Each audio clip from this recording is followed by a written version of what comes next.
नमस्कार दोस्तों, स्वागत है आपका आज के मुख्य समाचार में, जिसमें सबसे पहली और बड़ी खबर में आपको बताएंगे कि बिहार एनडीए में नहीं है, ऑल इज वेल। कभी भी लग सकता है भाजपा जेडीयू को बड़ा झटका और फंस सकता है मंत्रिमंडल विस्तार का मामला। जी हां दोस्तों, इसी के साथ दूसरी बड़ी खबर में जिक्र होगा कि सपा नेता ने मोदी सरकार पर कसा तंज, कहा ये किस तरह का लोकतंत्र है। और तीसरी बड़ी खबर में फिर से जिक्र बिहार का, जहां पर क्राइम कंट्रोल के बाहर हो चुका है, लेकिन लॉ एंड ऑर्डर को लेकर सीएम नीतीश की बैठक जारी है। दोस्तों, यहां पर लॉ एंड ऑर्डर के मामले में घिर चुकी है नीतीश कुमार की सरकार और यहां पर तेजस्वी यादव ने जबरदस्त मुद्दा इसका उठा दिया। तो दोस्तों, हर एक खबर की गहराई में आपको ले जाएंगे, लेकिन उससे पहले अगर आप भी देश के किसानों के साथ खड़े हैं तो आप अभी इस वीडियो को लाइक कीजिए और इस लाल बटन को दबा के इस चैनल को फ्री में सब्सक्राइब करके घंटी बजाकर कमेंट में लिखिए जय हिंद। दोस्तों, रुक करते हैं तमाम बड़ी खबरों की तरफ। बिहार एनडीए में नहीं है, ऑल इज वेल। आखिर कब होगा नीतीश मंत्रिमंडल का विस्तार? बीजेपी जेडीयू के बीच फंसा मामला। जी हां दोस्तों, बिहार में मुख्यमंत्री नीतीश कुमार के नेतृत्व वाली एनडीए सरकार को बने लगभग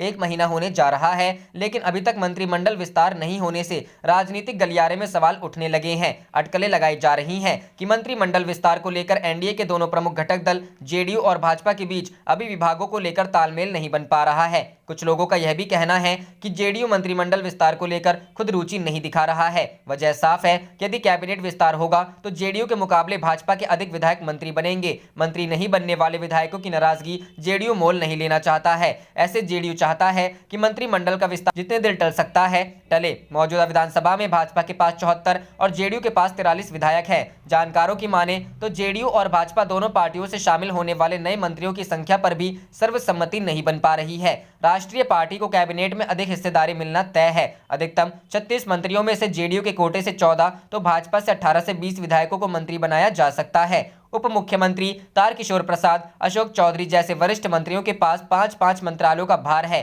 कई ऐसे मंत्री भी हैं जिनके पास 2 से 3 मंत्रालय हैं। रुख करते हैं अगली खबर की तरफ। सपा नेता ने मोदी सरकार पर कसा तंज, कहा ये किस तरह का लोकतंत्र। जी हां दोस्तों, नए कृषि कानूनों को वापस लेने को लेकर किसानों का आंदोलन 17 दिन से जारी है। किसान नेताओं ने कृषि कानूनों में संशोधन करने के सरकार के प्रस्ताव को बुधवार को खारिज कर दिया। किसान नेताओं ने कहा कि वे शनिवार को जयपुर दिल्ली और दिल्ली आगरा एक्सप्रेसवे को बंद करेंगे। इसी बीच सपा नेता नरेश उत्तम अग्रवाल ने मोदी सरकार पर तंज कसा है। सपा नेता ने कहा कि रोज प्रधानमंत्री और मुख्यमंत्री और बीजेपी के नेता किसानों की आय दोगुनी करने की बात करते हैं, लेकिन मोदी जी ने किसानों की दुर्दशा कर दी है। किसान अपने द्वारा पैदा की गई फसल का सही दाम नहीं पा सकता, तो फिर ये किस तरह का लोकतंत्र है। उधर कृषि कानूनों के खिलाफ किसान आंदोलन के मद्देनजर किसानों के टोल को बंद करने के ऐलान के बाद आज अंबाला में शंभू टोल प्लाजा को टोल फ्री कर दिया गया और टोल प्लाजा प्रभारी रवि तिवारी ने बताया कि कल रात 12 बजे से यह टोल फ्री हो गया है। कुछ किसान आए थे और यह उनके आंदोलन के लिए किया गया है। हमें अभी तक कोई आदेश नहीं मिला है यह कब तक जारी रहेगा, लेकिन किसान कह रहे हैं कि यह आज रात 12 बजे तक मुफ्त रहेगा। पूर्व निर्धारित कार्यक्रम अनुसार हिसार के खांडा खेड़ी गांव से 5 किसानों का जत्था गुरुग्राम के खेड़की डोला टोल प्लाजा पर पहुंच गया है। पुलिस ने किसानों को आगे बढ़ने से रोक दिया है। जत्थे में शामिल किसानों ने बताया कि उन्हें गुरुग्राम के किसानों ने टोल पर आकर समर्थन देने का आश्वासन दिया था। हालांकि इन 5 किसानों के अलावा खेड़की डोला टोल प्लाजा अभी और किसान नहीं पहुंचे हैं। पुलिस ने 5 किसानों को हिरासत में ले लिया है। रुख करते हैं अगली खबर की तरफ। बिहार में क्राइम अनकंट्रोल, लेकिन लॉ एंड ऑर्डर को लेकर सीएम नीतीश की बैठक जारी। जी हां दोस्तों, एक तरफ बिहार में क्राइम अनकंट्रोल है तो वहीं दूसरी तरफ लॉ एंड ऑर्डर को लेकर सीएम नीतीश की लगातार बैठक कर रहे हैं। बिहार में बढ़ती आपराधिक घटनाओं और बिगड़ती कानून व्यवस्था को देखते हुए मुख्यमंत्री नीतीश कुमार ने आज हाई लेवल मीटिंग बुलाई है। मुख्यमंत्री नीतीश कुमार मुख्य सचिव और अन्य वरिष्ठ अधिकारियों के साथ बैठक करेंगे। नेक संवाद में इस बैठक का आयोजन किया जाएगा। डीजीपी एसके सिंघल के साथ पुलिस मुख्यालय के बड़े अधिकारी भी इस बैठक में शामिल होंगे। बता दें कि बिहार में बढ़ते क्राइम को देखते हुए सीएम लगातार अधिकारियों के साथ बैठक कर रहे हैं और उन्हें सख्त निर्देश दे रहे हैं। इससे पहले 9 दिसंबर को सीएम ने डीजीपी समेत सभी अधिकारियों के साथ बैठक की थी, जिस वक्त सीएम क्राइम कंट्रोल को लेकर बैठक कर रहे थे। ठीक उसी वक्त अपराधियों ने दरभंगा में 5 करोड़ से अधिक की लूट की वारदात को अंजाम दिया था। रुख करते हैं अगली खबर की तरफ। देश में फिर गरमा सकता है सीएए और एनआरसी का मुद्दा। नागरिकता कानून के नियम बना रही सरकार, जनवरी तक लागू होने के संकेत। जी हां दोस्तों, केंद्र सरकार बहुचर्चित नागरिकता कानून के नियम तैयार कर रही है। गृह मंत्रालय ने एक आरटीआई के जवाब में यह जानकारी दी है। पिछले साल सरकार ने दोनों सदनों में नागरिकता संशोधन विधेयक को पास करा लिया था, जिसके अगले दिन 12 दिसंबर को राष्ट्रपति ने हस्ताक्षर करके इसे अंतिम स्वीकृति दे दी थी। हालांकि अभी तक नियम तैयार करने की प्रक्रिया पूरी न हो पाने से नागरिकता कानून अप्रभावी बना हुआ है। नियम तैयार होने के बाद इसकी अधिसूचना जारी हो जाएगी और देश भर में नागरिकता कानून लागू हो जाएगा। इसी बीच कानून को लेकर पूर्वोत्तर से एक बार फिर विरोध के स्वर उठने लगे हैं, जो सरकार की चिंता बढ़ा सकता है। भाजपा ने दिए संकेत, जनवरी तक लागू हो सकता है सीएए। भाजपा के वरिष्ठ नेता कैलाश विजयवर्गीय ने पिछले सप्ताह पश्चिम बंगाल में कहा कि नागरिकता अधिनियम अगले साल जनवरी से लागू होने की संभावना है। केंद्र सरकार और भाजपा पश्चिम बंगाल में बड़ी संख्या में शरणार्थी आबादी को नागरिकता देने की इच्छुक है। साथ ही अप्रत्याशित रूप से उन्होंने घोषणा की थी कि संभावना है कि अगले साल जनवरी से सीएए के तहत बांग्लादेश, पाकिस्तान और अफगानिस्तान से गैर मुस्लिम प्रवासियों को नागरिकता प्रदान करना शुरू हो जाएगा। अगले साल पश्चिम बंगाल और असम के विधानसभा चुनाव हैं। इन दोनों राज्यों में शरणार्थियों को नागरिकता देने का मुद्दा अहम रहा है, क्योंकि इन दोनों राज्यों की सीमाएं बांग्लादेश से मिलती हैं। ऐसे में विशेषज्ञ मान रहे हैं कि इन चुनावों से पहले नागरिकता संशोधन अधिनियम को पूरी तरह लागू करा दिया जाएगा। असम में एनआरसी का मुद्दा फिर गर्मा गया है।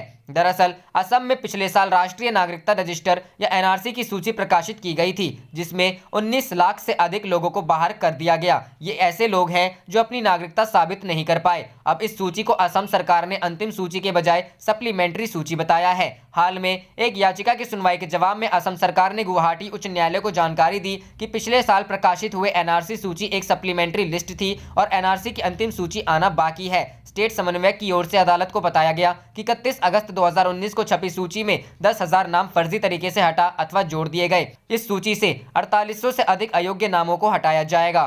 रुख करते हैं अगली खबर की तरफ। किसानों का प्रदर्शन तेज, करनाल में टोल प्लाजा किया फ्री, यूपी में पीएसी की तैनाती। जी हां दोस्तों, कृषि कानून के खिलाफ किसानों का आंदोलन 17वें दिन भी जारी है। किसान संगठनों ने दिल्ली जयपुर राष्ट्रीय राजमार्ग पर ट्रैफिक ठप्प करने की चेतावनी दी है। वहीं दूसरी तरफ हरियाणा में किसानों ने टोल प्लाजा को घेरने का आह्वान किया है। लिहाजा गुरुग्राम और फरीदाबाद में पुलिस अलर्ट है और सुरक्षा के पुख्ता इंतजाम किए गए हैं।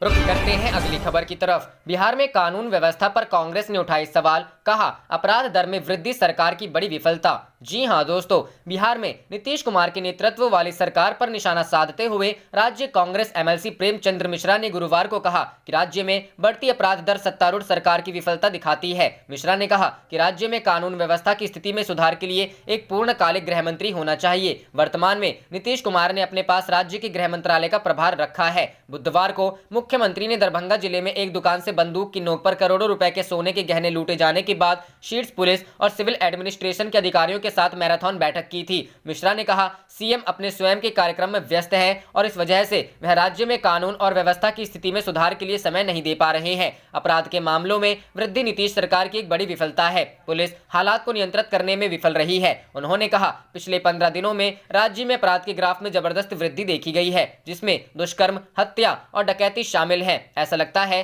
कि अपराधी पूरे राज्य में बदइंतजामी का फायदा अपराध करने के लिए उठा रहे हैं। इससे पहले दरभंगा के भाजपा विधायक संजय सरावगी ने भी बिहार में बिगड़ती कानून व्यवस्था पर चिंता जताई थी। रुख करते हैं अगली खबर की तरफ। विधानसभा चुनाव में कमजोर हुई जेडीयू, विधायकों को जोड़ तोड़कर पार्टी में शामिल करने में जुटे नीतीश। जी हां दोस्तों, बिहार विधानसभा चुनाव में महज 43 सीट पाने के बाद सीएम नीतीश कुमार अपनी पार्टी को मजबूत करने का विचार कर रहे हैं। इसके लिए मुख्यमंत्री नीतीश कुमार सदन के अंदर और बाहर विपक्षी पार्टी के विधायकों को जेडीयू में शामिल करने में जुट गए हैं। नीतीश कुमार सदन के अंदर अपनी पार्टी को मजबूत बनाने के लिए जेडीयू स्ट्रेंथ नाम से दिग्गज नेताओं की एक टीम बनाई है। वहीं सदन के बाहर यह जिम्मेदारी अपने पुराने साथी उपेंद्र कुशवाहा और नरेंद्र सिंह को दिया है। हाल ही में बीते बिहार विधानसभा चुनाव के बाद नीतीश कुमार के नेतृत्व पर सवाल उठने लगे थे, जहां एक और आरजेडी अध्यक्ष तेजस्वी यादव लगातार नीतीश कुमार को कमजोर नेता बताकर निशाना साध रहे हैं। वहीं दूसरी ओर एनडीए में सहयोगी रह चुके लोक जनशक्ति पार्टी के अध्यक्ष चिराग पासवान भी नीतीश के खिलाफ बयानबाजी करते दिखे। ऐसे में नीतीश कुमार को जेडीयू का भविष्य कमजोर होता दिख रहा है। सदन के अंदर और बाहर अपनी पार्टी को मजबूत बनाने के लिए नीतीश कुमार अपने पुराने साथियों को साथ जोड़ने का प्रयास करेंगे, जिसमें सबसे पहले उपेंद्र कुशवाहा और नरेंद्र सिंह का नाम सामने आया है। वहीं इनके अलावा जहानाबाद के पूर्व सांसद सांसद अरुण कुमार और खगड़िया से सांसद रह चुकी रेणु कुमारी कुशवाहा को साथ जोड़ने का प्रयास करेंगे। बता दें कि अरुण कुमार भूमिहार वर्ग से आते हैं। जहानाबाद क्षेत्र में भूमिहारों की अच्छी पकड़ है। वहीं रेणु कुमारी कुशवाहा और उनके पति अपने क्षेत्र में काफी चर्चित चेहरे हैं। मुख्यमंत्री नीतीश कुमार के पास लगभग 50 साल का राजनीतिक अनुभव है। अपने राजनीतिक सफर में उन्होंने कई पार्टियों के साथ काम किया है। ऐसे में उन्हें पार्टी को मजबूत बनाने की अच्छी समझ है। इस विधानसभा चुनाव में कम सीट पाने के बाद नीतीश पार्टी को मजबूत बनाने के लिए कोई कसर नहीं छोड़ना चाहते। अपनी जेडीयू स्ट्रेंथ टीम को उन्होंने आदेश दिया है कि सदन के अंदर दूसरे दलों के विधायकों को तोड़कर अपने साथ जोड़ना है, जिसमें जेडीयू की नजर कांग्रेस, बहुजन समाज पार्टी और वामपंथी दलों के विधायकों पर है। नीतीश कुमार किसी भी कीमत पर खुद को बीजेपी और आरजेडी से कम नहीं बनने देना चाहते हैं। आप देख रहे थे आपका अपना चैनल जय हिंद जय भारत।